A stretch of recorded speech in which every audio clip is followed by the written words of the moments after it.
Un parachute, ça fonctionne comment? Alors d'abord, ce qu'il faut savoir sur les parachutes, c'est qu'il y a deux compartiments, un pour la voile principale et un pour la voile de secours qui est juste au-dessus. Et on a aussi le harnais, bien sûr, qui est fixé au sac, qu'on ne peut pas enlever. Et ça nous permet de mettre par exemple les cuissardes, la sangle au niveau de la poitrine, voilà. La taille de votre sac de parachute, ça va varier en fonction de votre niveau et ce que vous voulez en faire. Par exemple, moi je suis encore élève, donc j'ai une grande voile qui assure ma sécurité et donc un grand sac.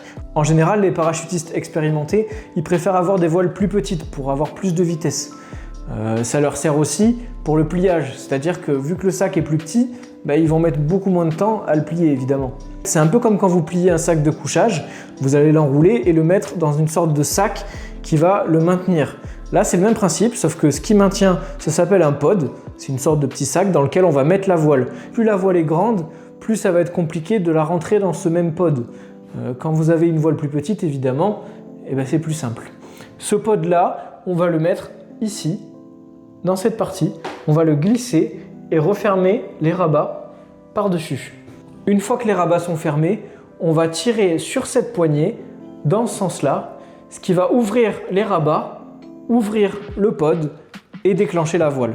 Voilà, ça va la libérer et à ce moment-là, le parachute s'active et dans votre chute, vous êtes ralenti. Si vous voulez plus de détails sur les composants d'un parachute, suivez ma chaîne et je sortirai une vidéo très prochainement. À très vite!